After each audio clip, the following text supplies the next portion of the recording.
Assalamualaikum warahmatullahi wabarakatuh. Alhamdulillah, nahmaduhu wa nasta'inuhu wa nastaghfiruh wa na'udzu billahi min shururi anfusina wa min sayyiati a'malina. Man yahdihillahu fala mudilla lah wa man yudlil fala hadiya lah. Ashhadu an la ilaha illallah wahdahu la syarika lah wa ashhadu anna Muhammadan abduhu wa rasuluh. Allahumma salli wa sallim ala Muhammad wa ala alihi wa sahbihi ajma'in. Ya ayyuhalladzina amanu taqullaha haqqa tuqatih wa la tamutunna illa wa antum muslimun.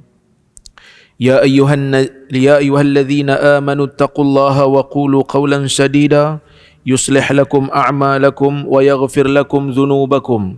ومن يطع الله ورسوله فقد فاز فوزا عظيما فإن أصدق الحديث كتاب الله وخير الهدي هدي محمد وشر الأمور محدثاتها وكل محدثة بدعة وكل بدعة ضلالة. أما بعد, muslimin dan muslimat yang dirahmati oleh Allah Subhanahu wa taala sekalian, alhamdulillah pada malam ini kita dapat bersama-sama berhimpun untuk kita sambung kuliah menggunakan buku metodologi memahami hadis.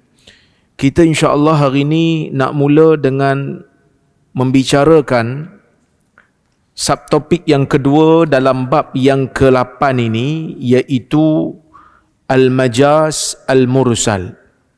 Saya telah huraikan dalam kuliah yang lepas, Nabi SAW merupakan orang Arab. Perkataan Nabi SAW juga adalah perkataan Arab. Jadi bila nak faham kata-kata Nabi SAW, nak faham kata-kata yang terdapat di dalam Al-Quran, maka perlu merujuk kepada kaedah bahasa Arab. Oleh kerana orang Arab ni ada bahasa hakikat dan ada bahasa kiasan, ada bahasa hakikat dan ada bahasa metafora, oleh kerana itulah kita bahas benda ni. Dalam kuliah yang lepas kita telah selesai bahas tentang perbahasan kinayah. Apa itu kinayah? Kinayah ialah satu lenggok bahasa yang menggunakan ataupun yang menyebutkan sesuatu yang melazimi sesuatu. Kita menyebutkan sesuatu perkara yang melazimi kepada satu perkara. Kita maksudkan perkara yang dilazimi itu, bukan benda tu. Ya, seperti mana dalam kuliah yang lepas saya bagi contoh, perbuatan asyik tengok jam je kan. Bila seseorang tu asyik tengok jam je, maksudnya apa? Dia gelisah. Dia gelisah, kan? Jadi kita pun kata, bila dia berucap, bila pemimpin negara tu berucap, maka pihak yang mendengar di dalam dewan asyik melihat jam je. Maksudnya apa? Maksudnya orang yang dengar tu asyik gelisah lah, boring. Dia nak sebut yang boring tu, dia nak sebut yang gelisah tu, tapi disembunyikan perkataan gelisah tu. Dia hanya sebut sesuatu yang melazimi perbuatan gelisah tu, iaitu asyik tengok jam sajalah. Perkataan Arab ni dia guna kinayah kadang-kadang nak jadikan sesuatu itu beradab, kan? Kalau sebut gelisah tu terlalu direct sangat, jadi dia lapik sikit. Kata orang Melayu ni bahasa berlapik lah, bahasa yang berlapik. Okey, kinayah selesai. Kemudian kita pun dah selesai bicara tentang majaz akli. Majaz akli ialah menyebut satu perkara, akal kata tak mungkin itu makna sebenarnya. Jadi akal cuba mencari apakah takwilan yang sebenar. Bila Nabi SAW menyebutkan Allah Azza wa Jal akan menghantar angin daripada Yaman, dalam riwayat yang lain disebut angin daripada Syam. Sebab itu para ulama dia beza macam mana cara ni, kata dua-dua sahih. Ada satu kata angin daripada Syam, satu kata angin daripada Yaman. Berkemungkinan angin tu datang daripada dua-dua arah tu. Yang mana angin ini lebih halus daripada sutera. Yang mana angin ini tidak terkena pada orang yang dalam jiwanya ada satu mithqalu zarratin min iman, yang mana dalam jiwanya tu ada seberat zarah iman, illa qabadathu, kata Nabi, melainkan angin tu akan tangkap orang yang ada iman tu, walaupun sikit, Walaupun iman dia sebesar zarah je. Akal kita fikir macam mana angin nak tangkap orang? Angin mana ada tangan? Kan angin tak boleh tangkap. Dia tak ada tangan. Tapi akal kata, oh tangkap tu maksudnya angin tu mematikan. Itu majaz akli. Kita nak pergi kepada bab yang seterusnya, iaitu majaz mursal. Saya ada seorang student master dulu, pelajar Arab. Pelajar Arab zaman dulu, waktu saya di UPSI dulu, dia ni pelajar Syria. Datang ke Malaysia kerana negara dia berperang, tapi dia datang secara sah lah, kan? Dia datang dia buat master dekat UPSI. Dia datang tu dia tak kenal siapa-siapa pun dekat UPSI. Tapi dia kata universiti ni, dia kata universiti yang murah yuran dia. Jadi dia pun datang, dia bagi tahu kat saya dia nak tulis tesis berkaitan dengan hadis. Jadi dia pun cakap dengan saya. Saya kata, you nak buat apa sebenarnya? Nak buat tesis master, tesis PhD, dia mesti ada isu yang nak diselesaikan, kan? Mesti ada, ya, siapa-siapa yang belajar master dan PhD, kan, dia mesti tahu. Dia mesti ada permasalahan kajian. Kita nak selesaikan masalah apa dalam penulisan tu, kan? Saya kata, you nak selesaikan apa? Dia kata, tak ada, saya nak himpun semua hadis Nabi SAW yang Nabi sebut tentang majaz, saya nak kumpul, lepas tu saya nak syarah. Saya nak kumpul perkataan Nabi yang mengandungi majaz ni, majaz mursal ni, kemudian saya nak syarahkan berpandukan kepada kalam ulama. Jadi saya kata, kalau macam tu tak ada isu sangat, dia tak boleh jadi tesis. Tesis ni mesti ada penyelesaian kepada satu-satu masalah, kan? Jadi saya pun guide dia, saya kata macam inilah, kalau you betul nak tulis pasal majaz mursal ni, you tulis pasal macam mana kita nak berinteraksi. Apa kaedah kita nak interaksi dengan hadis yang ada majaz? Sebab kadang-kadang ada hadis yang ulama faham majaz, ada hadis yang ulama faham bukan majaz. Ada hadis yang ulama faham majaz, ada yang faham bukan majaz. Saya bagi contoh.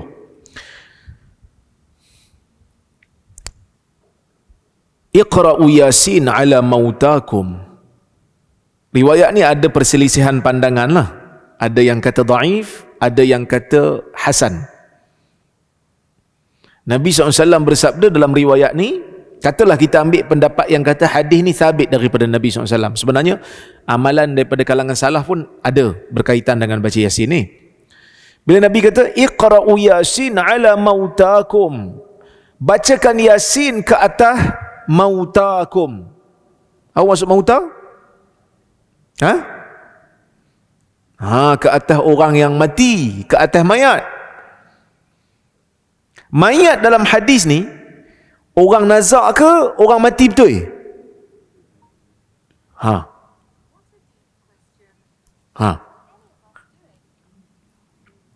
Bacakan Yasin ke atas mayat, makna hakikat.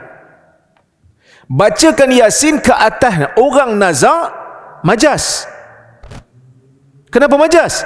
Kerana orang yang nazak ni akan jadi mayat.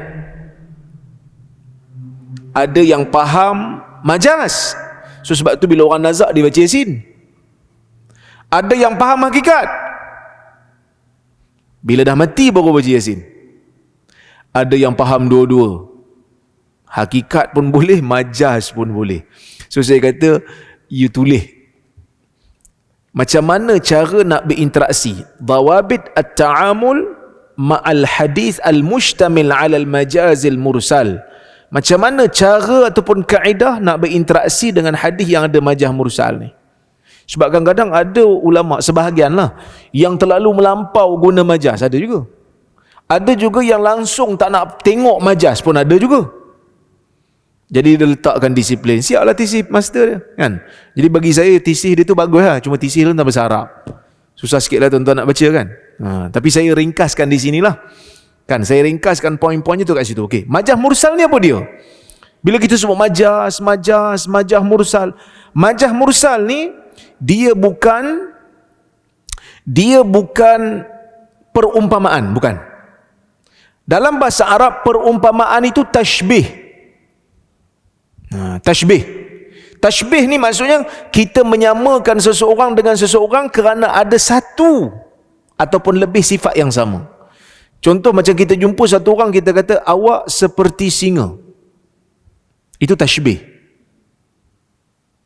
Ya, itu tashbih. Kenapa awak seperti singa? Awak berani seperti singa. Maka ada persamaan dia. Itu tashbih. Tapi majaz ni bukan yang tu. Majaz ni dia ada banyak. Majaz mursal ni ada banyak kategori, kita tengok. Majaz mursal pula ialah sesuatu perkataan yang digunakan dalam ayat bukan untuk menunjukkan makna literal, tetapi menunjukkan makna lain kerana ada hubung kait antara kedua-dua makna tersebut. Majaz mursal tidak digunakan untuk tashbih, yakni menyamakan sesuatu dengan perkara lain. Majaz mursal mempunyai hubung kait yang mengikat makna literal dengan makna yang ingin disampaikan.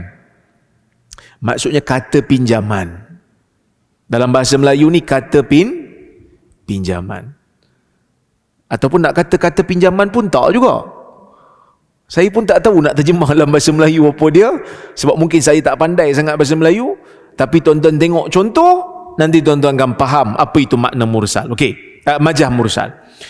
Majaz mursal ni ada beberapa hubung kait yang kita panggil al-alaqat. Hubung kait di antara makna literal dengan makna majaz mursal. Kita tengok. Yang pertama, al-alaqah as-sababiyah. Alaqah sababiyah, bila Nabi SAW menyebutkan di dalam hadis sebab, tetapi Nabi bukan maksudkan sebab, Nabi maksudkan musabbab. Nabi sebut dalam hadis itu sebab, tapi yang Nabi maksudkan bukan sebab, Nabi maksudkan musabbab. Contoh, dalam hadis Nabi SAW diceritakan oleh para sahabat, bila Nabi bangkit daripada tidur, yamsahun naum an wajhi. Nabi SAW kata Maimunah, istaiqadha Rasulullah sallallahu alaihi wasallam fajalasa yamsahun nauma an wajhih biyadih. Hadis riwayat Bukhari. Maimunah kata, isteri Nabi SAW, Nabi pada satu ketika bangun daripada tidur. Fajalas, kemudian Nabi SAW lepas bangun tidur tu Nabi duduk. Kan, Nabi bangun tidur, terjaga daripada tidur, Nabi duduk. Famassaha an-naum an wajhihi biyadih. Nabi pun menyapu tidur daripada mukanya dengan tangannya. Macam mana sapu tidur kat muka? Bukan sapu tidur. Nabi sapu kesan tidur di wajah. Maksudnya bila bangun tidur tu, Nabi SAW mungkin mata dia tak berapa jelas. Kan kita bila bangun tidur orang nampak muka kita bangun tidur kan. Jadi Nabi sapu kesan tidur yang ada di muka Nabi tu, Nabi sapu muka dia. Nak bagi segar balik. Nabi bukan sapu tidur, Nabi sapu kesan daripada tidur, iaitu Nabi maksudkan musabbab. Maimunah sebutkan maksudkan musabbab, tetapi dia sebut sebab. Sesuatu yang menyebabkan kesan tidur tu muncul adalah tidur. Jadi Maimunah sebut sebab, tapi dia maksudkan musabbab. Walaupun hadis ini menyebutkan Nabi SAW menyapu tidur di muka baginda, ia bukanlah bermaksud literal sebenarnya. Kerana baginda tidak menyapu tidur, sebab tidur mana boleh disapu. Tetapi baginda menyapu kesan tidur di wajahnya. Maka kaitan antara tidur dan kesan tidur ialah hubung kait di antara sebab dan musabbab, iaitu sebab dan natijah. Tidur adalah sebab kepada wujudnya kesan tidur di muka, seperti ketidakjelasan mata ketika bangun daripada tidur. Dia kita duk buat tu. Kan kita duk sapu muka, sapu apa-apa mata bagi nampak. Okey? Nak bagi tahu apa dia? Nak bagi tahu Nabi SAW walaupun dia adalah nabi, tapi dia adalah manusia. Nabi tidur. Dan bila Nabi bangun, Nabi tetap juga tak jelas tengok siapa juga. Nak tunjuk kat kita, ini adalah contoh manusia yang betul-betul manusia yang kamu kena jadi contoh. Sebab kalau Nabi tu bukan manusia, orang buat alasan pula, dia ni bukan manusia, macam mana kita nak ikut? Jadi Allah Ta'ala jadikan manusia Nabi tu, manusiawi Nabi tu, kekal ada pada Nabi. Cuma dia maksum ajalah. Kan, cuma Nabi ni maksum. Cuma tidur Nabi tidur, makan pun Nabi makan, menikah pun Nabi menikah, ketawa pun Nabi ada, sedih pun Nabi ada. Supaya hari ni kalau kita sedih, diuji oleh Allah Azza wa Jal, kita kena ingat Nabi pun pernah sedih juga. Kan? Kalau hari ni kita rasa stres melaksanakan tugas-tugas sebagai mukmin, kita kena tahu Nabi kena teruk lagi pada tu. Sifat manusiawi Nabi itu tetap ada. Bahkan kalau tuan-tuan tengok dalam kitab hadis yang lain, ada di sana riwayat yang menunjukkan Nabi SAW ni bila tidur, Nabi sedikit berbunyi pada nafas. Nafakh. Nabi ada bunyi nafas sikit, kuat sikit masa tidur. Bukan berdengkur macam nak berperang tu, tapi ada sedikit bunyi nafas Nabi tu. Maksud berdengkur kecil, sehingga isteri Nabi tahu, Ibnu Abbas tahu. Kan, Ibnu Abbas tahu yang Nabi SAW sedang tidur. Dengarlah bunyi nafas tu. Okey. Itu al-alaqah as-sababiyah. Yang disebut adalah sebab, tetapi dimaksudkan natijah. Macam mana nak tahu? Kena tengok pada makna lah. Dia kata sapu tidur. Mana pula tidur boleh sapu? Ni mesti dia maksudkan natijah, iaitu kesan tidur. Kadang-kadang hubung kait dia tu hubung kait musabbabiyah, iaitu menyebutkan natijah, tetapi yang dimaksudkan adalah sebab. Terbalik. Yang tadi sebut dia sebab, tapi maksud dia natijah. Yang ni sebut natijah, tapi maksud dia sebab. Contoh dalam hadis Nabi SAW pernah bersabda, minal kabair syatmur rajuli walidayh. Qalu ya Rasulullah, hal yashtimur rajul walidayh? Qala na'am. Yasubbu abar rajul fayasubbu abah, wa yasubbu ummahu fayasubbu ummah. Hadis riwayat Muslim.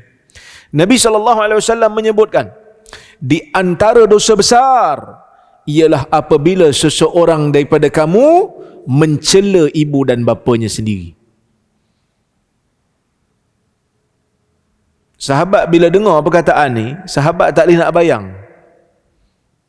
Sebab jarang sangat kita tengok orang cela mak ayah sendiri. Ke selalu tengok? InsyaAllah suasana dekat negara kita ni jaranglah. Jaranglah kita nampak orang maki mak ayah sendiri. Tak ada. Tak ada. Susah nak tengok lah. Tapi Nabi kata di antara dosa besar ialah seseorang itu memaki mak ayah dia sendiri. Bila Nabi sebut benda tu, Nabi SAW nak berikan satu isyarat. Benda ni berlaku. Ada. Kan? Jadi sahabat tanya lah. Sebab sahabat tu macam pelik sikit lah kan. Ada ke? Macam tak terbayang. Maka dia orang tanya Nabi, qalu ya Rasulullah, hal yashtimur rajul walidayh? Ya Rasulullah, ada ke seseorang yang maki mak ayah dia? Ada ke macam tu? Sahabat tanya. Nabi SAW kata, na'am, ada. Yasubbu abar rajul, dia maki bapa orang lain. Fayasubbu abahu, lalu orang yang dimaki tu maki ayah dia balik. Wa yasubbu ummahu fayasubbu ummahu, dia maki mak orang lain, orang yang dimaki tu maki balik mak dia. Hadis ni Nabi SAW sendiri jelaskan. Ayat yang pertama Nabi tu maksud dia majas. Nabi sebut natijah, tapi Nabi maksudkan sebab. Maksudnya apa dalam hadis ni? Kamu jangan maki bapa orang. Kamu jangan maki mak orang. Kerana makian terhadap bapa kamu dan mak kamu sendiri adalah natijah. apabila kamu maki mak dan bapa orang lain.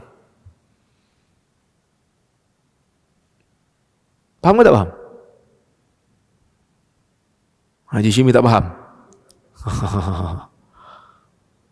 Dia pusing-pusing sikit lah. Nabi kata, dosa besar ni bila seseorang maki bapa dia sendiri, maki mak dia sendiri. Tu yang sahabat tanya, macam mana seorang tu boleh maki mak bapa sendiri? Nabi kata, bila dia maki mak bapa orang lain. Jadi perbuatan maki mak bapa orang lain tu sebab dia. Sebab yang menjadi faktor mak bapak dia pula kena maki. Sebab dia dah maki mak bapak orang lain balas balik ya. Contoh dia kata kat bapak orang tu, bapak hang teruk. Pasal bapak kau lah teruk. So Nabi SAW maksudkan apa dia? Nabi maksudkan natijah. Tapi Nabi sebut sebab dia. Okey? Baik. Nabi maksudkan natijah, tapi Nabi menyebut sebab dia. Itu yang saya sebut kat situ. Nabi SAW menggunakan majaz mursal dalam hadis ni. Kaitan antara makna literal dijelaskan dalam hadis, iaitu sebab dan natijah. Nabi SAW menyebutkan pada permulaan tentang natijah. Nabi sebut natijah. Nabi sebut natijah. Natijah tu Nabi sebut maki mak ayah sendiri. Tapi Nabi maksudkan sebab dia, iaitu kamu jangan maki orang. Kamu jangan maki mak bapak orang. Nanti bila kamu maki mak bapak orang, itu menjadi penyebab kepada orang maki mak bapakmu sendiri. Okey. Maka sebab itu Nabi menyebutkan tentang permulaan hadis itu tentang natijah, tapi Nabi maksudkan ialah sebab yang menyebabkan berlakunya natijah. Sebab yang dimaksudkan ialah makian terhadap ibu bapa orang lain yang akan menyebabkan orang yang ibu bapanya dimaki akan memaki ibu bapanya sebagai reaksi. Maka Nabi SAW menyebutkan bahawa perbuatan memaki ibu bapa orang lain adalah penyebab kepada makian terhadap ibu bapa sendiri. Okey. Yang ketiga, al-alaqah al-kammiyah. Alaqah kammiyah ialah hubung kait yang berkaitan dengan kuantiti. Apa itu kuantiti? Hubung kait kuantiti ada dua. Kadang-kadang disebut semua tapi maksud separuh. Kadang-kadang disebut separuh tapi maksudnya semua.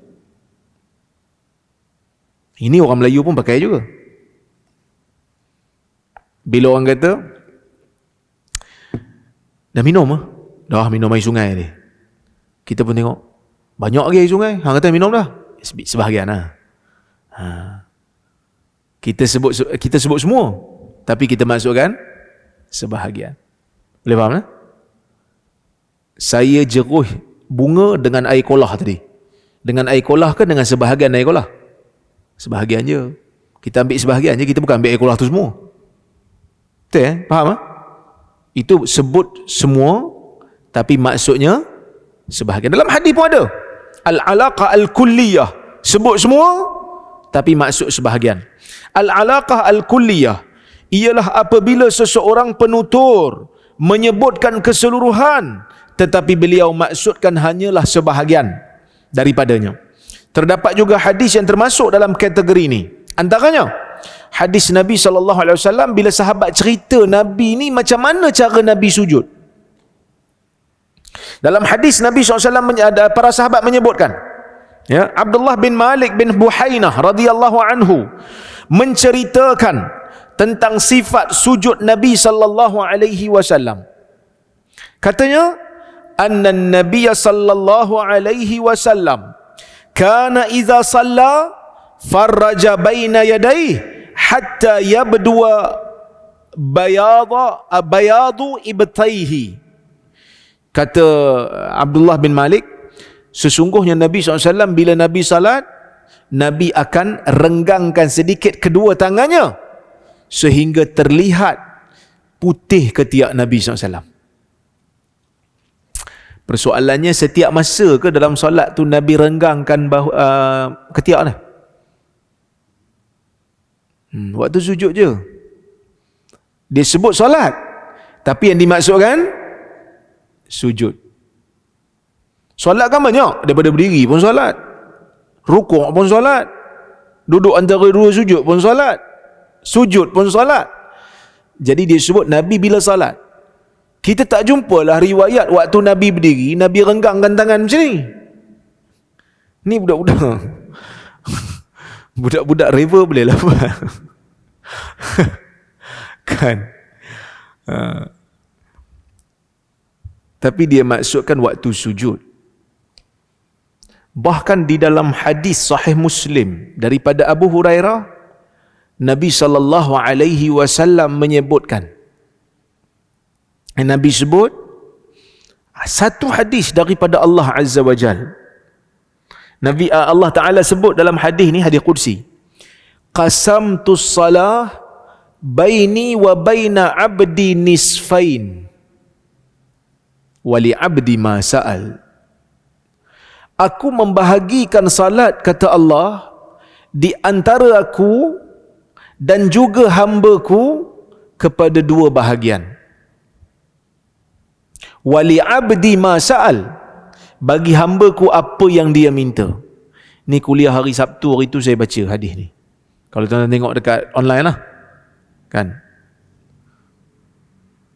Aku bahagikan salat di antara aku dan juga hamba-Ku dua bahagian. Bagi hamba-Ku apa yang dia minta. Iza qala al-abd alhamdulillahi rabbil alamin, segala puji bagi Allah, Tuhan sekalian alam. Qala Allah hamidani abdi. Wa idza qala al-abdu ar-rahmanir rahim, qala Allah asna alayya abdi. Wa idza qala al-abdu maliki yaumiddin, qala Allah majjadani abdi. Au fawwada, wa qala marrah fawwada ilayya abdi.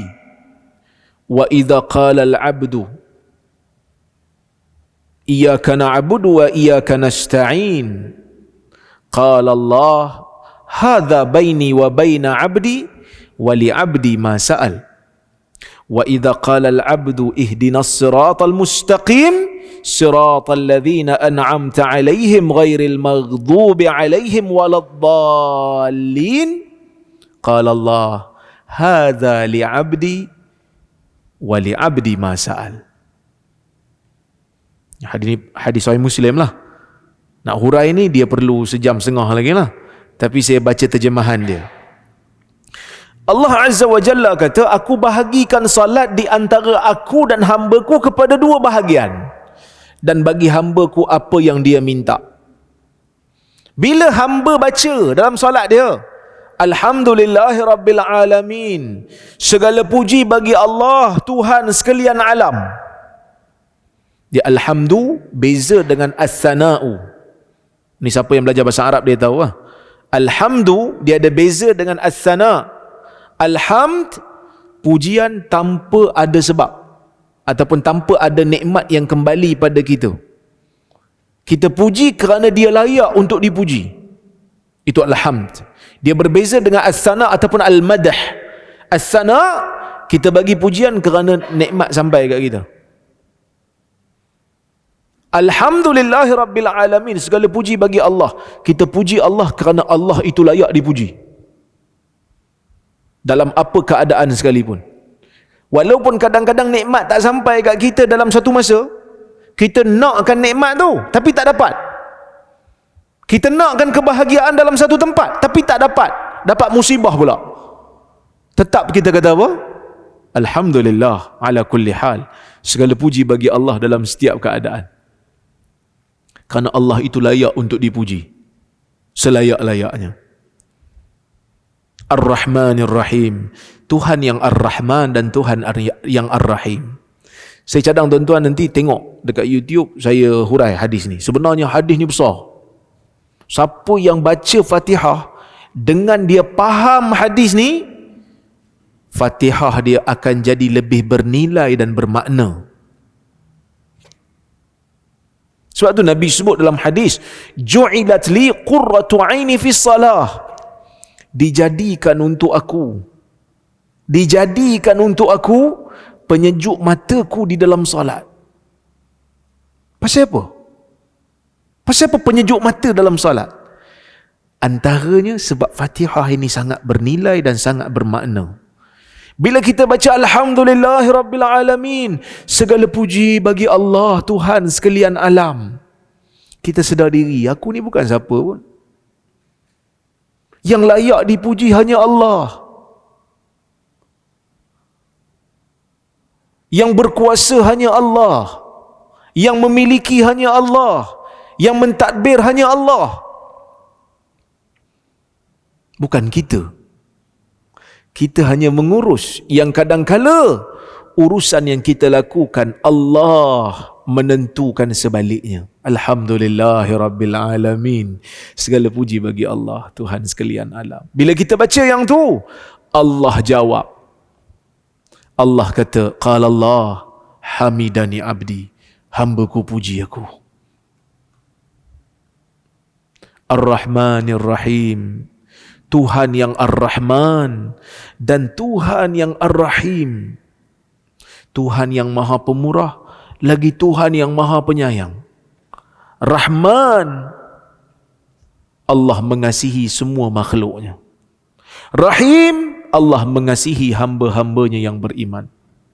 Rahman, setiap yang hidup di atas muka dunia ni, setiap yang hidup di alam ini, semuanya dengan rahmat Allah Azza wa Jal. Saya ada seorang kawan, sahabat, dia ada satu company, syarikat dia syarikat niaga oksigen. Kaya, datuk lah dia ni. Kebetulan dia jemput saya pergi ke resort dia. Dia ada resort, chalet, dekat Kelantan. Jadi saya dijemput dengan Datuk Mufti Perlis, dijemput pergi tempat dia. Saya ingat resort tu sewa, rupanya bukan sewa. Dia punya sendiri. Dia tak sewakan. Hanya kawan-kawan dia je boleh datang. Kemudian bila kami duduk situ, sembang-sembang dengan dia, dia kata dia terkena COVID. Dia terkena COVID tahun lepas. Dia kata masa kena COVID tu, saya terpaksa pakai gas. Bila bil datang kat rumah lepas sihat, bil cukup mahal. Sebab dia duduk hospital private. Jadi kena bayar gas tu, oksigen tu. Baru dia tahu rupanya mahal gas ni. Yang mana Allah bagi kat kita sebelum ada benda tu, sebelum paru-paru bermasalah, tak perlu pakai benda tu, kita sedut berapa kali sehari oksigen yang Tuhan bagi ni. Tuhan bagi free je. Bila masuk hospital, problem dekat paru-paru, masuk gas, benda tu Tuhan juga yang bagi, cuma manusia masuk dalam botol, masukkan dalam tong, lepas tu manusia charge. Mahal rupanya. Baru dia tahu sebenarnya nikmat Allah Subhanahu wa taala ini besar bagi kita. Rahmannya Allah, bukan hanya manusia hidup dengan oksigen, haiwan juga hidup dengan oksigen. Kan manusia yang beriman ataupun yang kafir hidup dengan oksigen yang Allah Taala bekalkan kepada dia secara percuma. Ar-Rahman dan Ar-Rahim, Tuhan yang Maha Penyayang kepada orang-orang yang beriman. Allah Azza wa Jal menggandakan, melipat gandakan ibadah, pahala ibadah yang kita lakukan, dilipatkan kali ganda pahala dia. 10 kali ganda ke 700 kali ganda dan mungkin lebih lagi.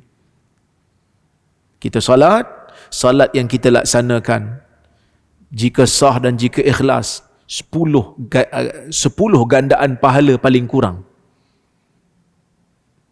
Paling kurang 10 Tuhan ganda. Tapi kalau buat dosa ganda tak? Buat dosa tak ganda. Sayyi'atan wahidah. Katabahallahu indahu sayyi'atan wahidah. Sesiapa yang buat dosa, Tuhan tulis satu saja. Siapa niat nak buat benda baik, tak jadi buat, dapat pahala tak? Dapat pahala satu. Siapa niat nak buat benda jahat, tak jadi buat, semalam niat nak buat benda jahat, Hari ni tak jadi. Ish, rasa macam berdosa lah benda tu. Dapat tak? Dapat tak dosa? Tak dapat dosa. Tak dapat dosa. Sebab dia hanya baru sekadar niat. Begitulah luahnya pengampunan Allah dan luahnya rahmat Allah Azza wa Jal dalam memberi ganjaran kepada makhluk dia yang beriman kepada dia.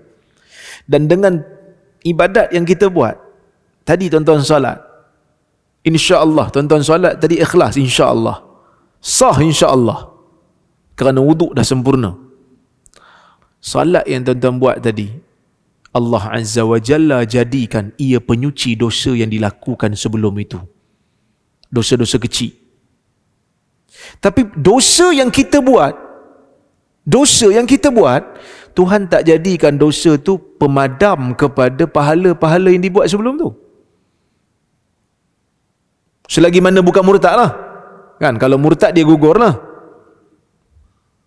Tapi kalau selagi mana dia beriman, buat dosa, kan duduk kat pejabat, tak ada buat apa, lepas tu dia mengumpat orang. Mengumpat berdosa tak? Mengumpat berdosa. Tapi adakah mengumpat memadamkan dosa pahala, memadamkan pahala solat subuh yang kita buat pagi tadi? Itu besar Allah Ta'ala punya rahmat tu. Sebab tu kita kata Ar-Rahman Ar-Rahim. Bila kita kata macam tu, Tuhan ni aku puji ni, kerana Tuhan ni layak untuk dipuji sebab dia pemilik segala alam, dan sebab Tuhan ni ada nikmat yang besar yang dia bagi pada aku. Sebab tu Tuhan balas, Athna alayya abdi, hamba-Ku memuji aku. Ini merupakan satu ayat healing. Tahu healing? Ayat pujuk bagi orang yang dah buat dosa banyak. Kadang-kadang bila ada manusia buat dosa banyak, dia jadi macam takut. Aku ni kalau aku taubat pun Tuhan nak ke terima aku lagi? Kadang-kadang sampai agak soalan-soalan macam tu. Tadi pun sampai. Dia kata, saya ni taubat dah Ustaz, tapi timbul dalam kepala, Tuhan ni terima ke aku? Aku ni banyak dosa dengan dia. Macam mana nak potong perasaan bisikan yang kata, Tuhan ni terima ke aku? Kan? Ada manusia yang macam tu. Kena baca ayat ni lah. Ar-Rahman Ar-Rahim. Tuhan yang pernah mengampunkan Abu Sufyan, yang lawan Nabi SAW sepanjang hayat dia, tapi akhirnya menerima Islam. Tuhan yang pernah mengampunkan pelacur yang hanya memberi minum kepada anjing yang dahaga. Kena buka pintu pengharapan kepada Tuhan ni, kerana Tuhan ni Ar-Rahman dan Tuhan ni Ar-Rahim. Jangan putus asa dengan rahmat Tuhan. Sebab kadang-kadang dalam dunia ni kita diuji, kita diberikan musibah. Betul, kadang-kadang sampai terdetik kata, Ya Allah, alangkah beratnya ujian yang Kau beri pada aku. Ya Allah, aku tak nampak jalan ni. Tapi pengharapan jangan sekali-kali ditutup. Sebab tu Tuhan kata apa? Ala inna nasrallahi qarib. Ketahuilah, sesungguhnya bantuan Allah, pertolongan Allah Ta'ala itu sangat hampir. Hampir akan datang. Sabar aja. Itu yang pertama. Yang kedua, so orang yang beriman bila baca ayat ni, timbul pengharapan dia nak buat ibadat. Kerana dia tahu ibadat akan memadam dosa yang sebelum. Dosa-dosa kecil lah, dosa besar kena taubat. Dosa-dosa kecil akan dipadam dengan ibadat-ibadat. Jadi kita pun buat ibadat. Bila kita buat dosa kecil, kita teruskan dengan ibadat. Kita padam, insya-Allah. Dengan ibadat tu akan dipadamkan dosa-dosa kecil kita. Kita akan healing. Kemudian orang-orang yang zalim, orang-orang yang jahat sebelum ni, terdetik jiwa nak taubat. Sebab tu disunatkan orang yang buat dosa nak bertaubat, disunatkan dia untuk solat. Bukanlah wajib, tapi sunat. Pasal apa? Dia akan lalu ayat ni. Ar-Rahman Ar-Rahim. Maliki Yaumiddin. Tuhan bila kita kata macam tu, Ar-Rahman Ar-Rahim, Tuhan jawab, asna alayya abdi, hamba ku puji aku. Maliki yaumiddin, Tuhan yang menguasai hari pembalasan. Peringatan untuk kita manusia ni. Hidup dalam dunia lama. Ada orang hidup 60 tahun dalam dunia, 70 tahun dalam dunia, 94 tahun dalam dunia.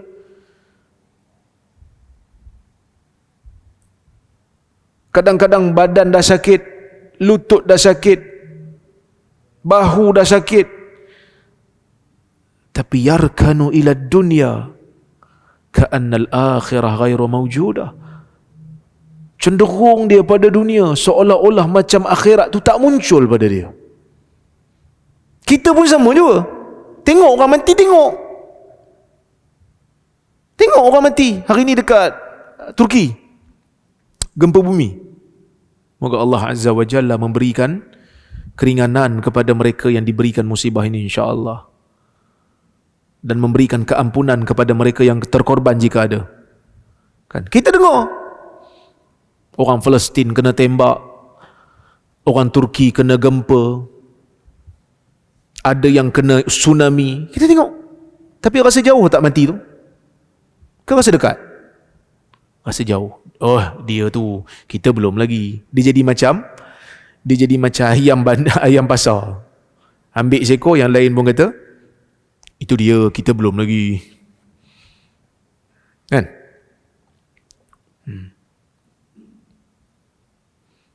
Hari pembalasan. Dan ayat ni juga menjadi peringatan kepada orang yang buat zalim ke orang lain.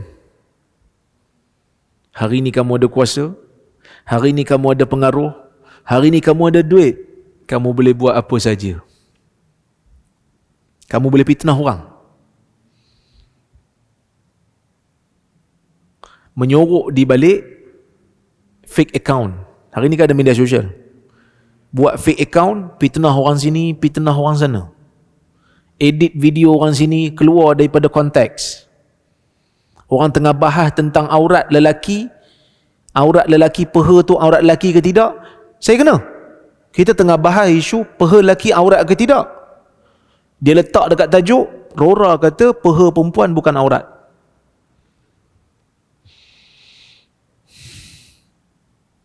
Bila saya simak fake account, tak tahu siapa, netizen kata, kawan-kawan kita kata, saman je ustaz. Nak saman orang senang, tapi kena tahu alamat dulu, baru boleh bagi surat. Ni alamat tak tahu nak saman siapa. Kan? Dan bukan semua orang mampu saman orang lain. Nak ambil lawyer kena ada duit. Saya dulu pernah kena saman dengan seorang ustaz, tapi alhamdulillah dia tak menang pun. Tapi kena bayar dia lawyer. Kalau kes tu kita menang, lawyer kita dia bayar lah. Tapi sebelum dia bayar tu, kita kena bayar dulu. Puluh ribu juga bayar duit lawyer ni. Mula-mula tu marah juga. Apa lawyer ni ambil puluh-puluh ribu? Nak buat apa? Ini semua makan duit orang. Tapi bila saya kena saman tu, saya tengok lawyer punya kerja, baru saya tahu, oh patutlah dia kena ambil duit. Memang betul-betul detail, nak kena tulis dia punya keterangan, nak kena balas, lepas tu nak kena macam-macam dokumen dia kena sediakan. Betul lah, dia kena ambil upah lah. Baru tahu. Nak bagi tahunya, bukan semua orang mampu. Kita rasa kita berkuasa, kita rasa kita boleh menyorok di belakang dunia yang mungkin orang tak kenal kita. Dulu masa saya dekat UPSI dulu, setiap hari Jumaat ada sekali tu lah, 2016 tak silap saya, setiap kali Jumaat, lepas Jumaat saya akan terima call, 2-3 minggu juga saya akan terima call, budak-budak call, budak-budak remaja maki saya, telefon gelak-gelak maki 2-3 orang, macam budak asrama duduk dekat sekolah, ambil ganggang telefon saya, maki gelak. Lepas tu yang ni pula maki gelak. Saya pun tengok, siapalah budak-budak ni, nampak macam budak-budak asrama. Siapa pula yang bagi nombor telefon dia kat saya, nombor telefon saya kat dia, dan siapa pula yang mengajar dia maki ni, dan siapa dia saya tak tahu. Dia boleh menyorok di belakang telefon tu, Tapi dia kena ingat, Maliki Yaumiddin, ada hari pembalasan yang Tuhan akan ambil tindakan kalau kamu zalim kat orang. Tak ada siapa yang akan terlepas. Saya nak sebut, bukan saya kata saya baik. Jadi nasihat juga untuk diri saya juga. Sebelum nak tulis apa, sebelum nak kata apa, kena fikir dulu. Aku tulis ni betul ke takut aku zalim kat orang? Kan? Takut-takut. Sebab tu, bila kita baca yang ni, dia bagi satu hentakan dalam jiwa kita. Kamu bukan siapa-siapa pun.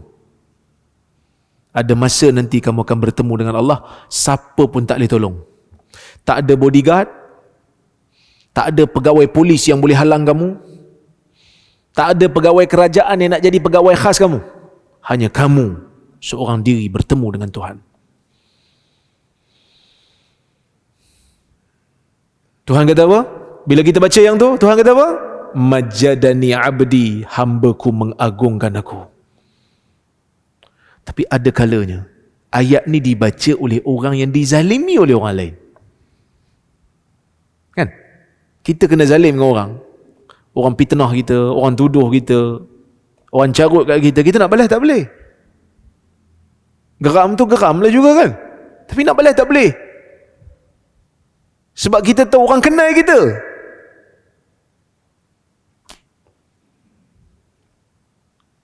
Kita baca ayat ni, dia akan jadi satu ayat pujuk. Tak apalah orang buat zalim kat engkau. Hari akhirat kan ada, Tuhan berkuasa. Tak apalah orang buat tak tentu hala kat engkau. Akhirat kan ada. Allah itu maha berkuasa. So bila kita baca, tak apalah akhirat ada lagi. No big deal, akhirat ada lagi. Kita bagi lagu Ahmad Azan dulu.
La ilaha illallah Muhammad Rasulullah.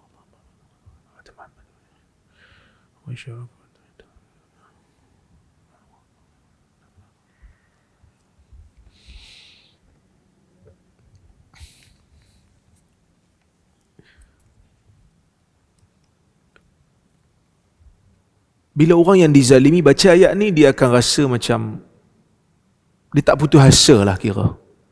Dia tetap akan teruskan perjalanan hidup dia. Walaupun dia nampak dunia ni seolah-olah sempit untuk dia. Kerana dia tahu akhirat masih ada. Akhirat masih ada untuk membela dia, untuk membela nasib dia. Sebab itu, dalam satu riwayat disebut, waqala marratan. Tuhan jawab pada satu ketika, fawwada ilayya amri. Hambaku menyerahkan semua urusannya kepadaku. Kalau orang biasa baca ayat ni, kita besarkan dan kita agungkan Tuhan, kerana Tuhan itu yang maha berkuasa. Tapi kalau orang yang sedih, orang yang diuji, orang yang dizalimi, bila baca ayat ni, fawwada ilayya amri, kata Tuhan, hambaku menyerahkan semua urusan dia padaku. Menyerahkan bulat-bulat kepada Allah Azza wa Jal.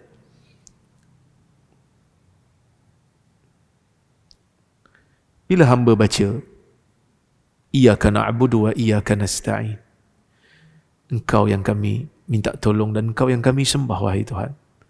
Tuhan kata apa? Hadza baini wa baina abdi. Ayat ni lah yang jadi pembatas antara aku dan hamba-Ku.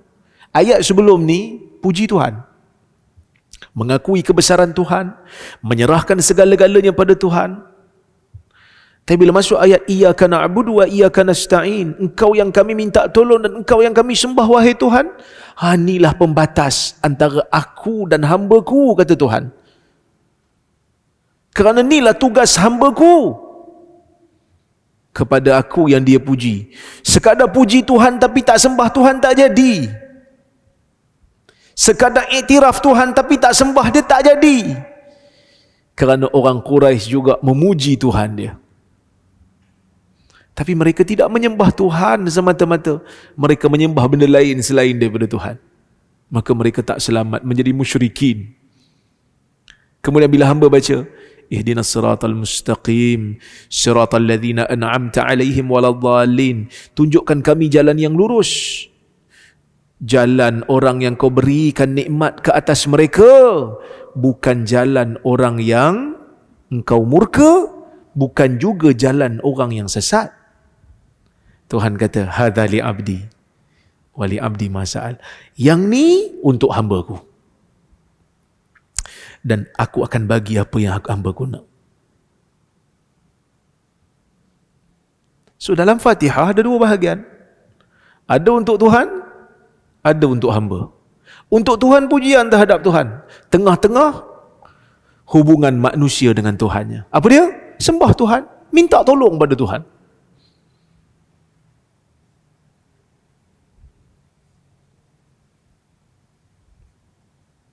Tuan-tuan, hadis yang saya baca ni, Tuhan kata apa awal-awal? Aku membahagikan salat di antara hamba-Ku dan aku, di antara aku dan hamba-Ku, dua bahagian. Untuk Tuhan dan untuk hamba. Tuhan bahagi salat ke Tuhan bagi Fatihah?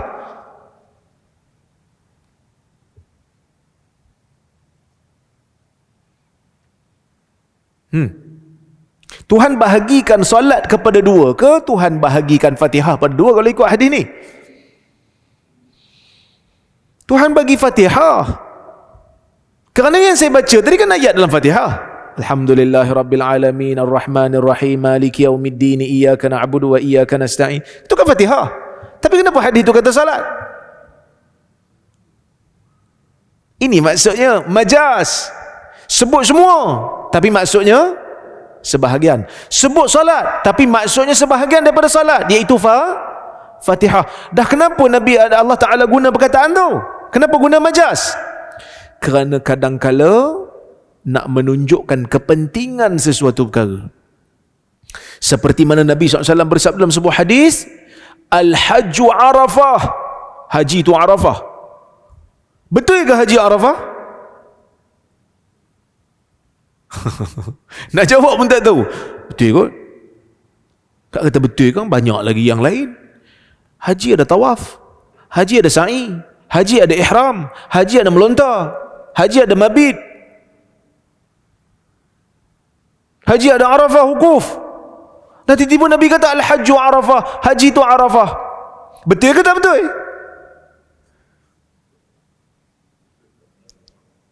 Ya betul lah Nabi sebut, takkan tak betul kan? Dah tu pasal apa yang lain Nabi tak sebut? Nabi nak kata haji tu sebahagian yang sangat-sangat penting adalah Arafah. Unsur yang paling penting. Sama seperti salat, unsur yang paling penting ialah Fatihah. Gitu. Boleh? Boleh lah? Okey, kemudian dia ada sebut al-alaqah al-juz'iyah. Alaqah juz'iyah bermakna hubungan juzuk yang bermaksud menyebut sejuzuk, tetapi yang dimaksudkan dalam ayat tu ialah kesemua. Okey, tengok. Al-alaqah al-juz'iyah pula bermaksud penutur menyebut sebahagian perkara, tetapi beliau maksudkan semua. Ada juga hadis yang termasuk dalam kategori ini. Antaranya, yang pertama hadis galakkan salat tahiyatul masjid. Tengok. Idza dakhala ahadakumul masjid fala yajli hatta yarka' raka'atain, ataupun idza dakhala ahadakumul masjid falyarka' raka'atain qabla ay yajlis. Hadis riwayat al-Imam al-Bukhari. Apabila salah seorang daripada kamu masuk ke dalam masjid, hendaklah dia rukuk 2 rakaat sebelum dia duduk. Rukuk ke solat? Solat. Solat.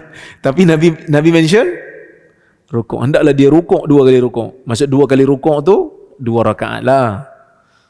Nampak okey. Jadi itu di antara hubung kait kamiyah. Ada yang sebut juzuk, makna yang dimaksudkan adalah semua.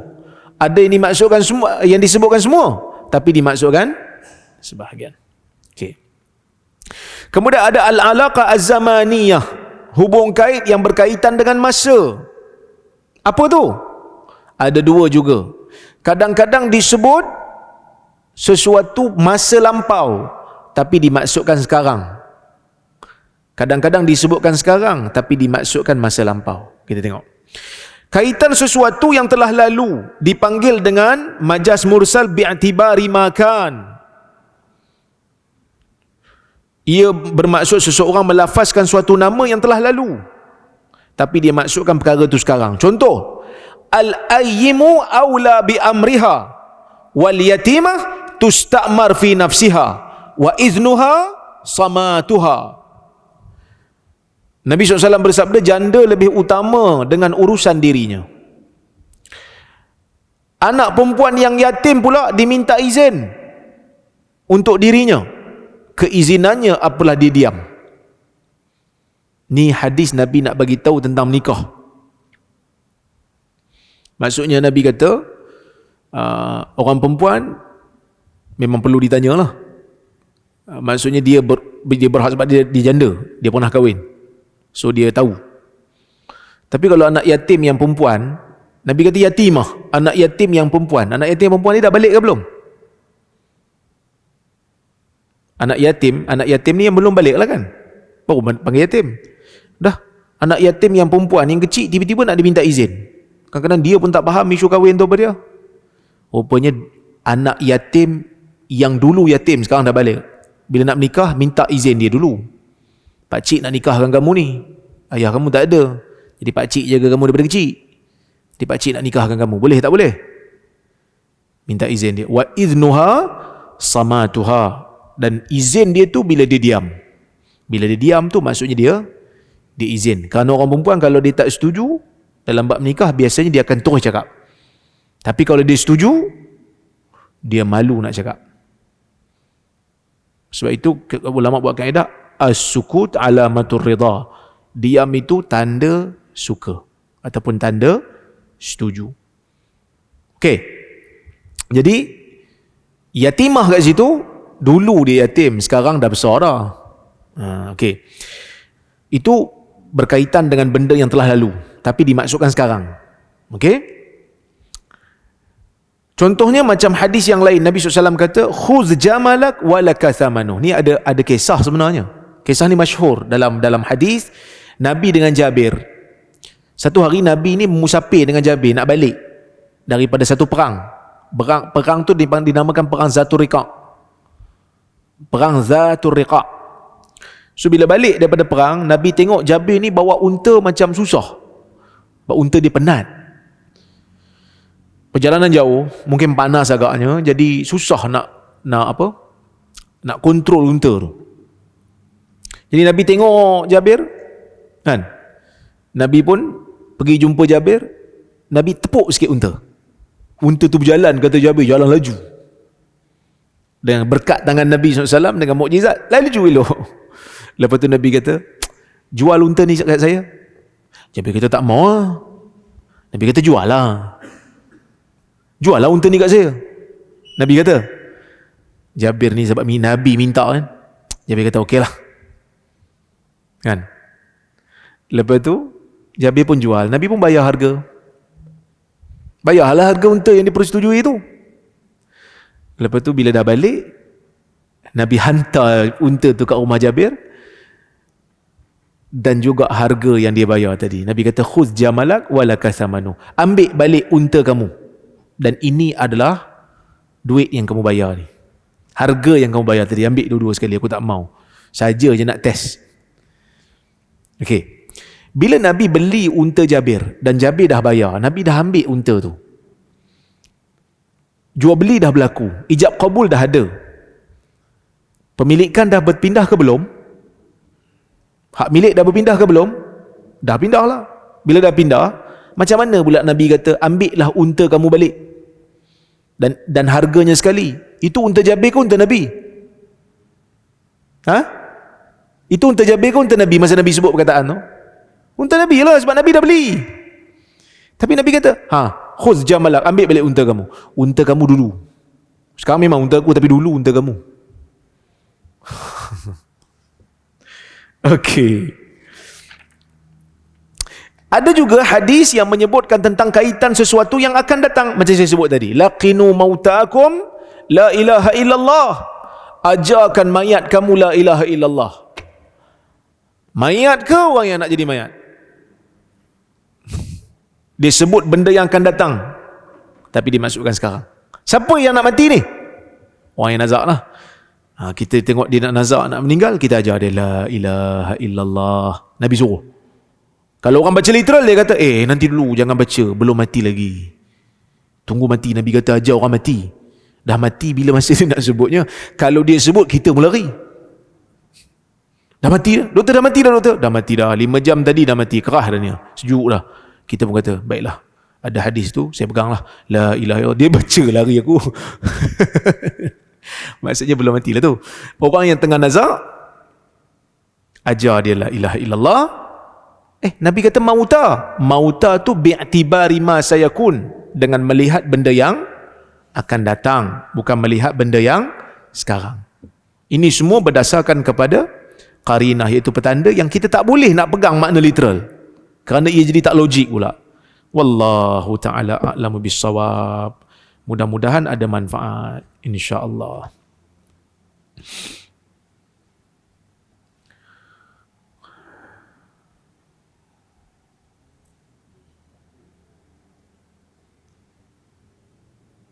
Okey, ini ada satu soalan. Assalamualaikum. Waalaikumsalam. Boleh doakan saya agar berjaya dalam exam untuk nak ambil profesi apoteker? Ini bahasa Indonesia lah kot. Saya pun tak tahu apoteker ni apa. Yang kita kena undertaker je.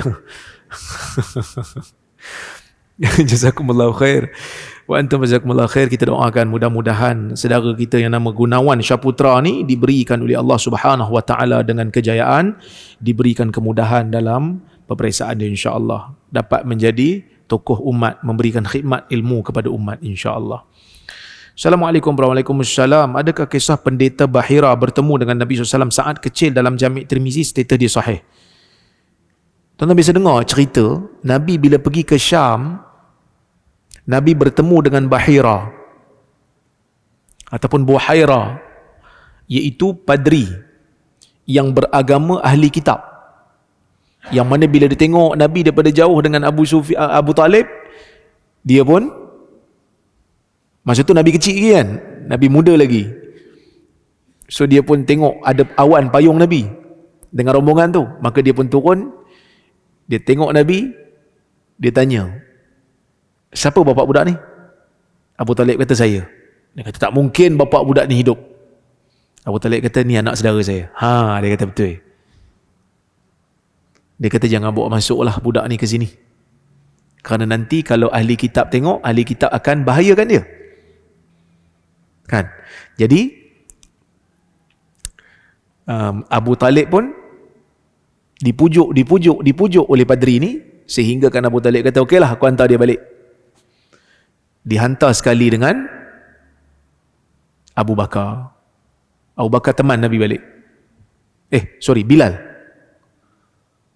Sekejap, saya tak ingat riwayat tu. Lama dah saya tak baca riwayat tu. Abu Bakar menghantar Bilal untuk teman Nabi. Untuk balik lah. Riwayat ni memang masyhur dalam kitab sirah. Ya. Tetapi riwayat ni dikritik oleh Al-Imam Az-Zahabi. Al-Imam Az-Zahabi mengkritik kisah riwayat ni kerana kisah riwayat ni banyak yang pelik pada penilaian akal yang sejahtera. Pertama sebab jalur dia tak berapa kuat. Ada seorang perawi nama dia, saya lupa, lama dah tak baca benda ni. Ada seorang perawi tu, dia tak berapa kuat dia punya ingatan dan dia bersendirian dalam riwayat. Saya tak ingat nama perawi tu. Saya tak ingat. Tapi bukan hanya sanad dia saja yang problem, matan dia tu pun, apa teks dia tu pun, kisah dia tu pun ada persoalan demi persoalan. Apa persoalannya? Persoalannya yang pertama, dalam kisah tu disebut bila Nabi SAW jalan bersama dengan Abu Talib pergi ke Syam, Nabi dipayungi oleh awan payung Nabi. Masa ni Nabi muda lagi, belum jadi Nabi. Okey? Dan Nabi pada masa tu bukan hanya dengan Abu Talib, bersama dengan rombongan Quraisy nak pergi ke Syam niaga.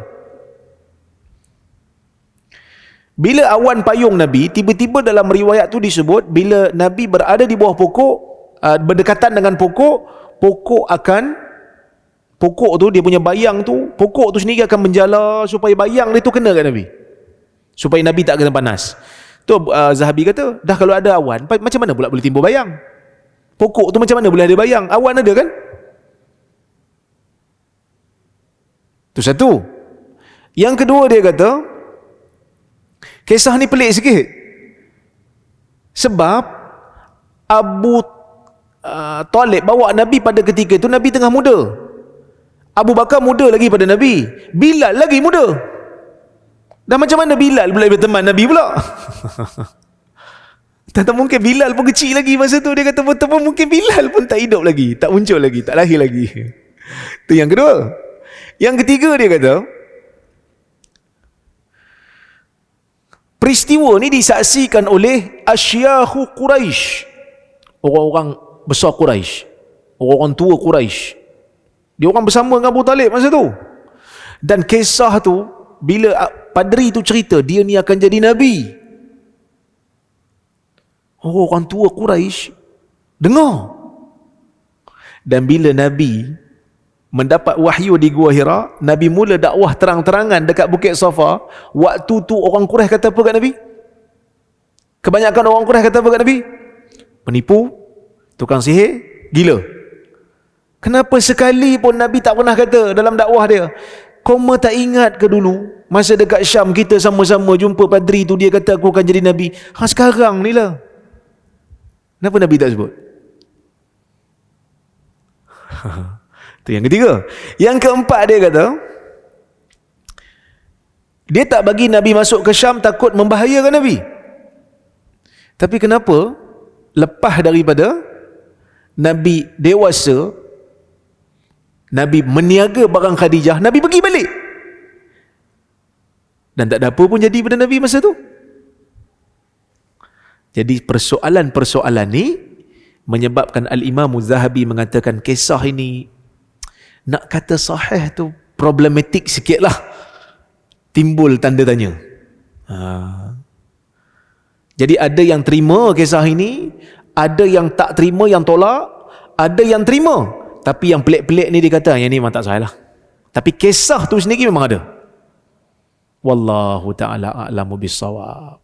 Jadi itulah kisah cerita pasal Bahira ni. Tapi Ustaz, kita dah dengar cerita ni lama Ustaz, tiba-tiba Ustaz kata tak sahih pula. Biasalah tuan-tuan, kajian kan? Kan, kajian memanglah macam tu. Sebenarnya saya ada bahas kisah ni dalam kajian saya masa di Jordan dulu lah. Dia masuk dalam saya punya tesis. Dan contoh macam Khadijah kan. Sayyidatina Khadijah nikah dengan Nabi umur berapa tahun?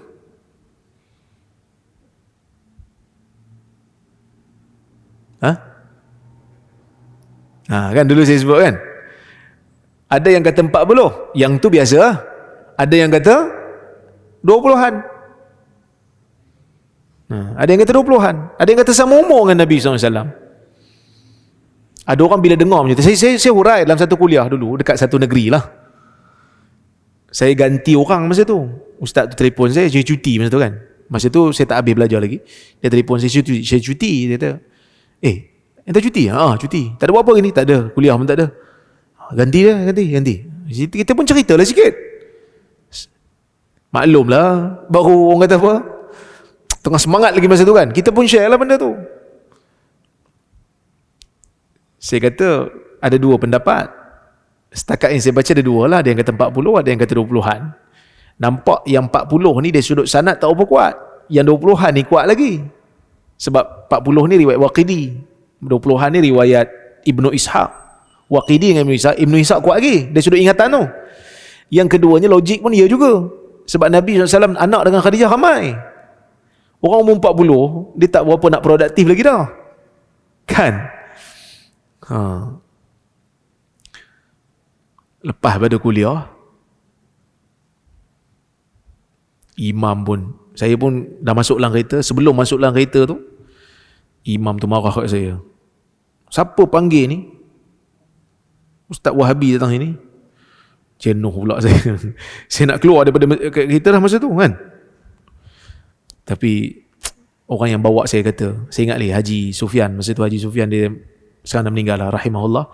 Dia kata tak payahlah Ustaz, tak payah gaduh lah. Kalau Ustaz gaduh dengan dia orang tua, nampak Ustaz salah juga. Saya kata tak apalah. Okay. Oh ni tuan-tuan, dia dah terangkan pula, apoteker ni farmasi. Kalau kat Indonesia, setelah dapat degree farmasi, kena ambil apoteker untuk bagi lesen buka apotek. Oh apotek tu farmasi kot no? Moga-moga berjaya insyaAllah. Tak malah kat sini kita tak panggil apotek, kita panggil farmasi. Okey. Assalamualaikum. Waalaikumsalam. Saya nak tanya, kenapa ramai susah nak bersependapat tentang belajar 4 mazhab? Dia sebenarnya tak susah belajar 4 mazhab. Kalau kita bukan jenis nak hafal, memang senang dengar je lah. Yang susah belajar 4 mazhab ni bila kena hafal. Ni ustaz ni belajar 4 mazhab kat Madinah tu. Jenuh nak hafal pula, dalil apa, nak tarjih pula, nak pilih pandangan yang kuat sebab apa, kena bagi alasan. Tu susah belajar 4 mazhab.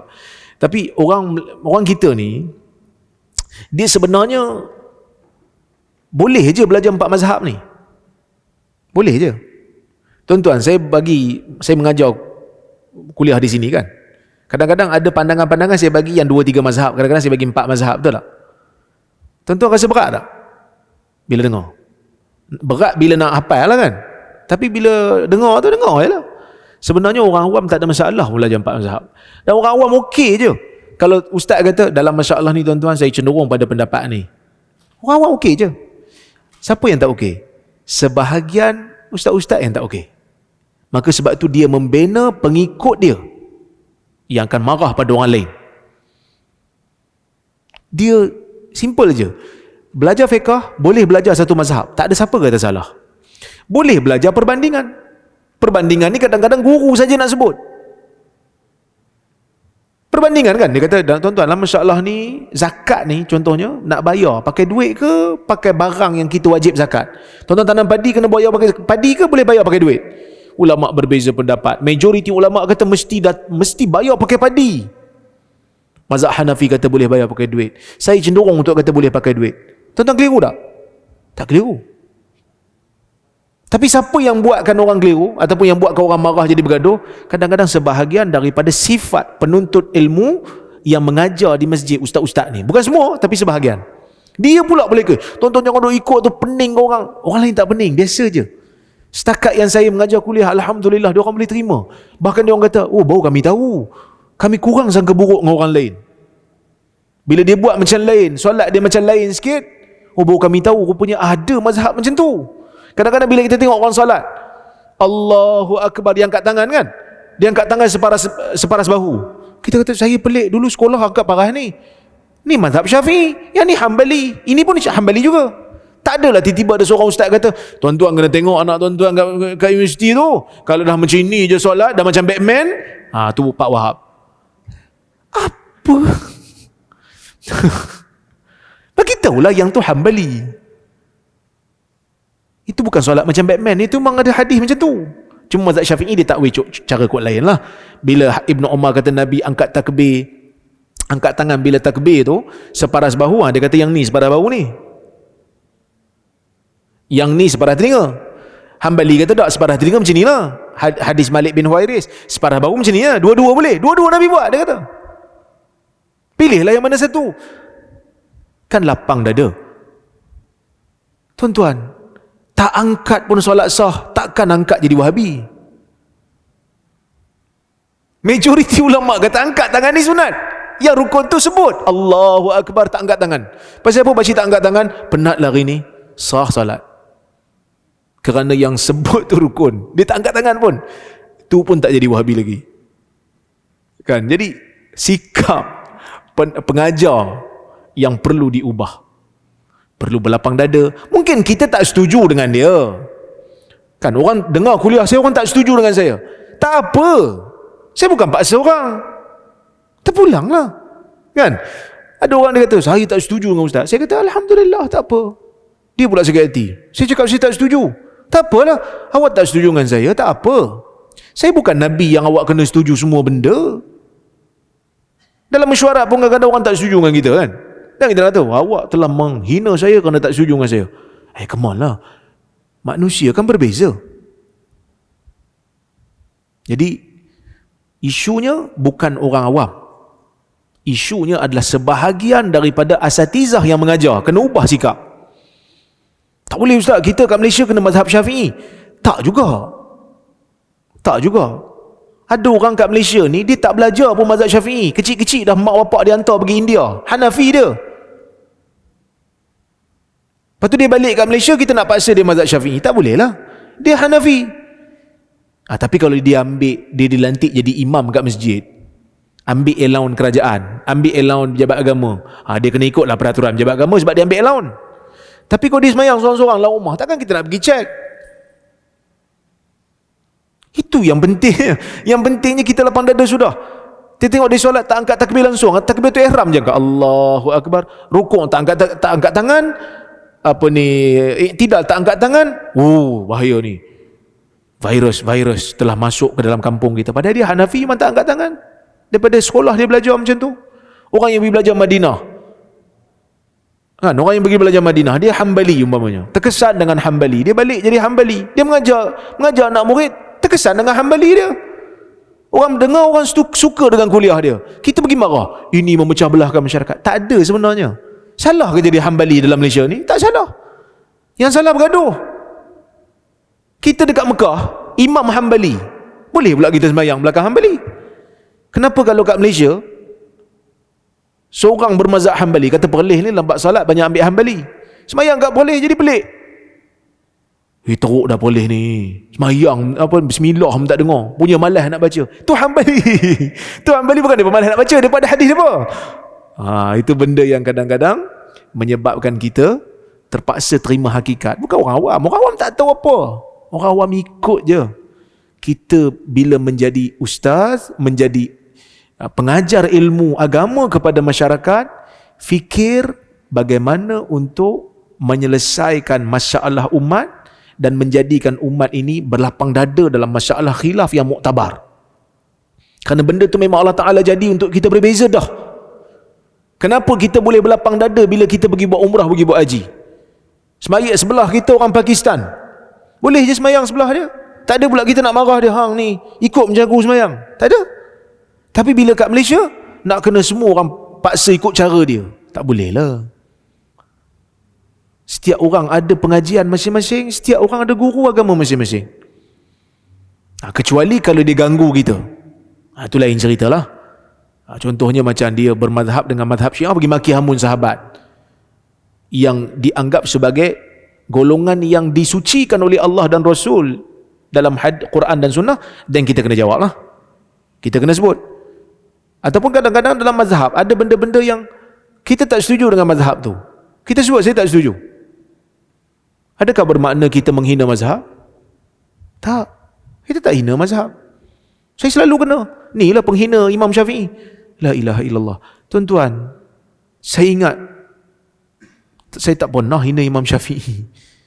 Rahimahullah, Nasirus Sunnah, buku dia kita baca, kita ambil manfaat daripada mazhab dia.